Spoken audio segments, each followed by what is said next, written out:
अतरौलिया में बसपा कार्यकर्ता सम्मेलन में सैकड़ों भाजपा कार्यकर्ताओं ने छोड़ी भाजपा, थामा बसपा का दामन। पूर्व सांसद डॉक्टर बलिराम और लोकसभा प्रत्याशी इंदु चौधरी रहे मौजूद। अतरौलिया विधानसभा क्षेत्र स्थित मंगलम मैरेज हॉल में बहुजन समाज पार्टी बसपा ने एक भव्य कार्यकर्ता सम्मेलन का आयोजन किया। इस सम्मेलन में भाजपा से नाराज चल रहे सैकड़ों कार्यकर्ताओं ने पार्टी छोड़कर बसपा की सदस्यता ग्रहण की। कार्यक्रम में मुख्य अतिथि के रूप में लालगंज के पूर्व सांसद डॉक्टर बलिराम तथा विशिष्ट अतिथि के रूप में लोकसभा प्रत्याशी इंदु चौधरी मौजूद रहीं। सम्मेलन के दौरान भाजपा छोड़कर बसपा में शामिल हुए कार्यकर्ताओं का नेतृत्व श्रवण निषाद ने किया। उन्होंने कहा कि भाजपा में निषाद और दलित समाज के कार्यकर्ताओं को न तो सम्मान मिला और न ही उनकी समस्याओं की सुनवाई हुई। उन्होंने आरोप लगाया कि अतरौलिया सीट पर हर बार राजनीतिक सौदेबाजी होती है और संजय निषाद को टिकट देकर सीट को केवल गठबंधन की खानापूर्ति बना दिया जाता है। पूर्व सांसद डॉक्टर बलिराम ने सदस्यता ग्रहण करने वाले कार्यकर्ताओं का स्वागत करते हुए कहा कि श्रवण निषाद जैसे समर्पित नेताओं के साथ बसपा न केवल अतरौलिया बल्कि पूर्वांचल के कई जिलों में मजबूत होगी। उन्होंने गठबंधन की राजनीति पर बोलते हुए कहा, जब जब बसपा ने गठबंधन किया, पार्टी को नुकसान हुआ। बहन मायावती हमेशा कार्यकर्ताओं को संगठन की मजबूती के लिए प्रेरित करती रही हैं। 2027 में बहुजन समाज पार्टी पूर्ण बहुमत की सरकार बनाएगी। उन्होंने समाजवादी पार्टी पर भी जमकर निशाना साधा। डॉक्टर बलिराम ने कहा कि आज सपा के लोग बाबा साहेब की तस्वीरें लेकर घूम रहे हैं, लेकिन जब संसद में आरक्षण और प्रमोशन बिल लाया गया तो मुलायम सिंह यादव ने उसे फाड़ने का काम किया था। श्रवण निषाद ने कहा कि भाजपा में लगातार उपेक्षा और अपमान का सामना करने के बाद उन्होंने और उनके समर्थकों ने बसपा का दामन थामने का फैसला किया है। उन्होंने कहा कि अब अतरौलिया की जनता को बसपा एक सम्मानजनक नेतृत्व देगी और समाज के हक की लड़ाई मजबूती से लड़ी जाएगी। अतरौलिया में बहुजन समाज पार्टी को मजबूत करने के लिए हम लोगों ने सेक्टर वाइज जा करके कमेटियों का गठन किया और आज हम लोग यहाँ पर इनकी समीक्षा करेंगे कि वो गठन हो पाया कि नहीं हो पाया, क्योंकि इनको 10 दिन का समय दिया गया था, वो 10 दिन पूरा हो गया।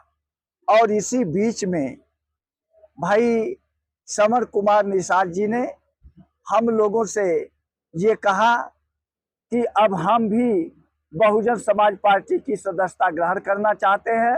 तो हमने कहा कि जब अतरौलिया में इस तरह का कार्यक्रम हो रहा है तो आप भी कुछ अपने साथियों को बुला लीजिए और यहाँ पर हम लोग आपको सदस्यता भी दिला देंगे और आपको पार्टी ज्वाइन भी करा देंगे। तो इसीलिए भी एक बड़ा कार्यक्रम इन्होंने भी अपनी ताकत लगा करके कुछ अपने साथियों को यहाँ इकट्ठा किया है। तो कितने लोगों ने सदस्यता ग्रहण की है बसपा? आज इनके साथ करीब हम समझ रहे हैं कि सैकड़ों लोग जो है अपना वो किए हैं।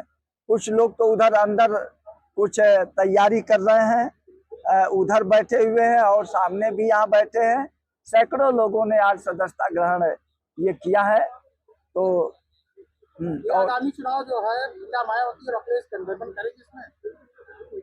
देखिए, ये तो हमारे नेता के ऊपर निर्भर करता है कि वो गठबंधन करेंगी कि नहीं करेंगी।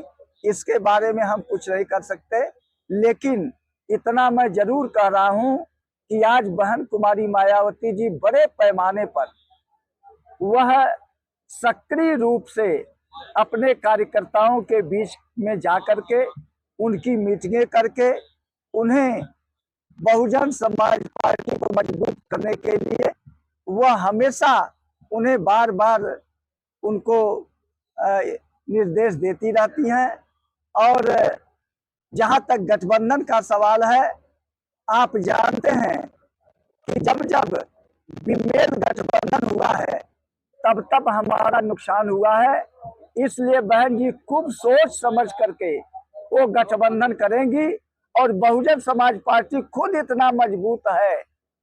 आज तमाम लोग हमारी मजबूती को देकर के, तमाम जो अति पिछड़े समाज के लोग थे जो भारतीय जनता पार्टी में चले गए थे, आज वो लोग बहुजन समाज पार्टी में आ रहे हैं। हमारे चौहान समाज के लोग आ रहे हैं, निषाद समाज के लोग आ रहे हैं, मौर्य समाज के लोग आ रहे हैं, हमारे पटेल समाज के लोग आ रहे हैं, बड़े पैमाने पर मुस्लिम समाज के लोग पार्टी ज्वाइन कर रहे हैं, हमारे ब्राह्मण समाज के लोग आ रहे हैं, क्षत्रिय समाज के लोग आ रहे हैं। तो तमाम ये लोग हमारे साथ आ रहे हैं। तो इससे हम निश्चित रूप से ये कहना चाहेंगे कि जिस तरह से 2007 में हमारी मजबूत भाईचारा कमेटी बनी थी, हर समाज के लोग बहुजन समाज पार्टी से जुड़ गए और बहुजन समाज पार्टी की अपने बलबूते पर पूर्ण बहुमत की सरकार बन गई। और हम दावे के साथ कहते हैं, जिस तरह से लोगों का आवागमन हो रहा है, जिस तरह से लोग पार्टी ज्वाइन कर रहे हैं, निश्चित रूप से 2027 में बहुजन समाज पार्टी की सरकार बनेगी और बहन कुमारी मायावती जी इस प्रदेश की 5वीं बार मुख्यमंत्री बनेगी। जब बीएसपी और सपा दोनों मजबूत जमीनी कार्यकर्ता हैं, तो वो पिछले क्यों चुनाव क्यों हारे? क्या कारण रहा? देखिए, बहुजन समाज पार्टी और जो समाजवादी पार्टी की आप बात कर रहे हैं, समाजवादी पार्टी का जो पीडीए गठबंधन था, वो कहते कुछ हैं, करते कुछ हैं। और आज वो बाबा साहब का संविधान लेके घूम रहे हैं, वह बाबा साहब की तस्वीर लेके घूम रहे हैं कि हम इनके सपनों को साकार करेंगे। तो यही समाजवादी पार्टी के लोग जब लोकसभा में अनुसूचित जाति जनजाति के प्रमोशन में रिजर्वेशन का सवाल आया, उस पर जब बिल आया, तो यही समाजवादी पार्टी के मुखिया माननीय मुलायम सिंह यादव ने उस समय हमारी वो बिल फरवाया था। और तत्काल प्रभाव से यहाँ उत्तर प्रदेश में अखिलेश जी सीएम थे, तो इन्होंने जो हमारा प्रमोशन में रिजर्वेशन था, इसको तत्काल प्रभाव से इन्होंने उसको खत्म करने के लिए ये लागू कर दिया। तो जो हमारा डीएम था वो एडीएम बन गया, जो एडीएम था एसडीएम बन गया, जो एसपी था वो सीओ बन गया। तो इस तरह से बड़ा नुकसान हो गया है और हमारा समाज ये पूरी तरह से ये उसका भुक्तभोगी है। इसलिए आज हमारा पूरा समाज यह जानता है कि यह बाबा साहब का नाम लेकर के, कांशीराम साहब का नाम लेकर के हमारे बीच में आकर के हमारे वोटों का डिवीजन करना चाहते हैं।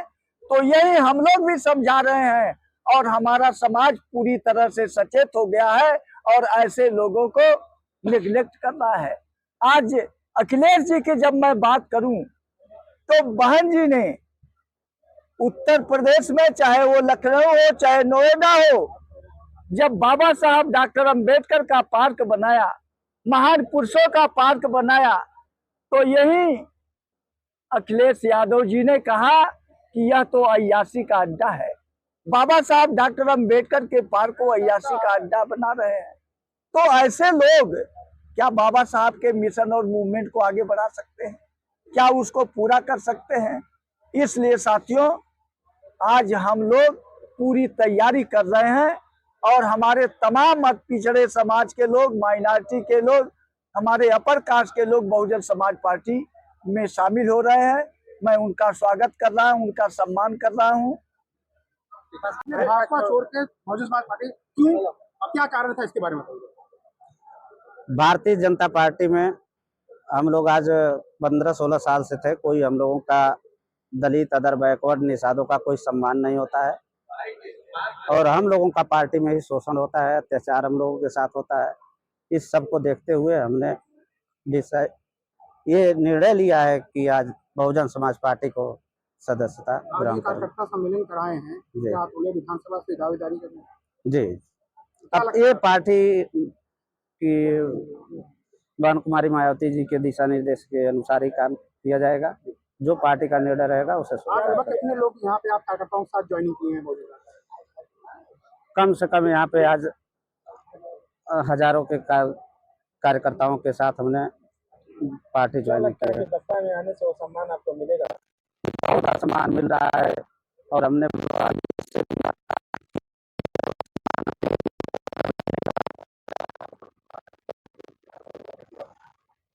आज हमें जो सम्मान आप लोग दे रहे हैं आप लोगों के सामने ही है। और हम निषाद और क्योटो के साथ हमेशा ये भारतीय जनता पार्टी और ये आरक्षण का मुद्दा लेकर हम लोग हमेशा पार्टी में रहे, बने रहे। कभी हम लोगों को सम्मान नहीं मिला, इसलिए हम लोगों ने आज ये निर्णय लिया है कि हम बहुजन समाज पार्टी में ही अपना बलतोलिया विधानसभा क्षेत्र की बात करें, यहाँ निषाद पार्टी अपनी दावे तय करती है, आप भी एक निषाद है, कैसे वोट बैंक कैसे निकालेंगे और कैसे चुनाव लड़ेंगे, क्या रणनीति बनाएंगे? निषाद संजय निषाद जी जो यहाँ पे चुनाव लड़ते हैं, गठबंधन में सीट लेते हैं, उनको सीट बेचना है। यहाँ कोई वो उनको चुनाव लड़ना नहीं है। हम लोग माइनॉरिटी, हम लोग इकट्ठे हो जाएंगे तो यहाँ कोई हम लोगों को कोई ताकत हरा नहीं सकती है। इस खबर के प्रायोजक है गोल्डन बेकर्स एंड डेयरी, जिनका पता है main market Atraulia Azamgarh. Note हमारे यहाँ ice cream, birthday cake, pastry, patties, नमकीन, बिस्कुट, दूध, दही, घी आदि सभी सामान उपलब्ध हैं तथा ऑर्डर देने पर मटर पनीर भी मिलता है।